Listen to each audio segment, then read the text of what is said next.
Junta-se agora em direto por videochamada Hugo Ferrinho Lopes, investigador do Instituto de Ciências Sociais da Universidade de Lisboa. Boa noite, bem-vindo. Costa e Marcelo mantiveram este encontro, apesar de João Galamba já se ter demitido. A substituição do ministro pode ter sido o assunto em cima da mesa? Boa noite e obrigado pelo convite. Sim, certamente que a discussão de nomes para substituir João Galamba esteve em cima da mesa e de certeza que será uma das decisões a comunicar nos próximos dias, muito em breve, sem dúvida alguma. Quem deverá ficar com esta pasta, presume-se que possa ser alguém dentro do governo. O próprio António Costa é uma possibilidade? Sim, eu acho que ambas são possibilidades. Temos que ter em conta que o contexto atual indica que o titular da pasta vai exercer funções durante muito pouco tempo, durante 4 semanas, em plenitude de funções, na melhor das hipóteses, e depois mais os meses decorrentes até às eleições legislativas. Portanto, não será fácil, naturalmente, nem será a situação mais digna para alguém assumir essas funções. O que faz mais sentido neste tipo de contextos de crise é chamar alguém já dentro do governo, nomeadamente o secretário de Estado do Ministério, ou o próprio primeiro-ministro, ou um dos ministros mais próximos do núcleo duro do governo, assumir essa pasta, não digo transitoriamente, mas durante um Tem curto alguns espaço dossiês de importantes, tempo. apesar de tudo.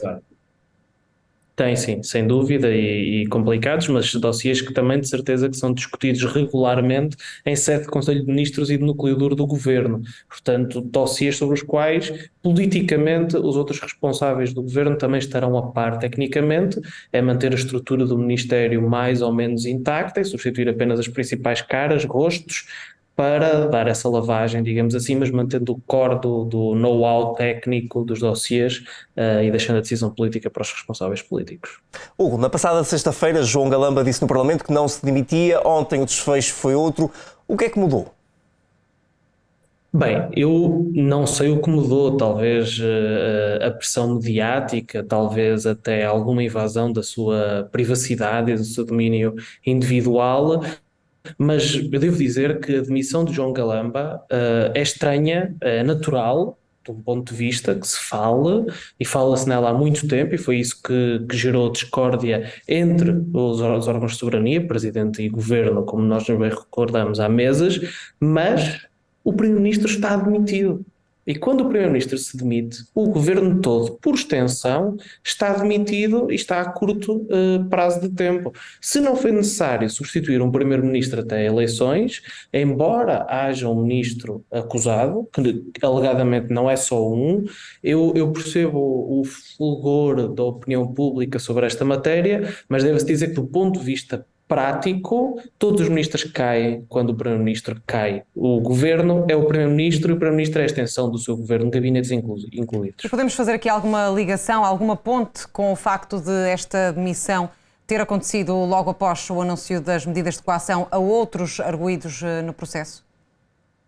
Não sabemos, evidentemente. Muitas coisas aconteceram nestes poucos dias que serão certamente uma eternidade política para os intervenientes em particular. Poderá ter sido por essa razão, poderá ter sido por várias outras razões. Nós não sabemos de tudo o que se passa, sabemos de muito, apesar do segredo de justiça, mas basta lembrar o exemplo da indicação do nome de Mário Centeno para percebermos como muito sobre isto ainda está por esclarecer. Quer dizer, nós mais facilmente tivemos acesso aos resultados da investigação judicial do que à indicação do Primeiro-Ministro substituto por parte do Partido Socialista, que se António Costa não dissesse, provavelmente ainda hoje não saberíamos. Portanto, há aqui várias peças a mexer neste xadrez político e não é possível aferir aqui o que é que terá levado João Galamba a admitir-se. Provavelmente a conjuntura total, empolada de todas estas circunstâncias juntas e talvez também da sua própria vida pessoal.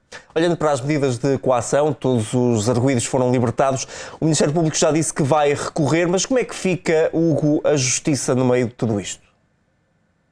É uma situação complicada para todas as partes, diga-se, não só para a Justiça. A Justiça tem o dever de investigar e de ter processos sólidos e decidir sólida e justamente sobre eles, portanto, não é do ponto de vista material, o fim do processo com isto, e é natural o recurso, mais do que natural, por parte do Ministério Público. Mas, obviamente, que aos olhos da opinião pública, este é o caso mais grave da história democrática de queda de um governo. Não houve nunca um Primeiro-Ministro a demitir-se por razões equiparadas a esta no exercício do seu mandato. Portanto, obviamente que o grau de exigência da opinião pública está muito elevado e o Ministério Público tem que, naturalmente, ter isso em conta na sua ação. Mas isso é do ponto de vista material, do ponto de vista formal, a acusação ainda só agora está a começar. Dito isto, apenas mencionar uma coisa, não deixa, por isso, de aos olhos da opinião pública, ser bastante grave que estas circunstâncias muito peculiares e muito gravosas aos olhos dos cidadãos não tenham depois, obviamente, uma consequência direta, prática e rápida com medidas de coação. Portanto, não deixa de ser estranho e levanta, obviamente, suspeitas ou pelo menos a dúvida razoável sobre o processo como um todo. Muito bem, vamos aguardar. Hugo Ferrinho Lopes, obrigada pela sua participação neste jornal. Obrigado e boa noite.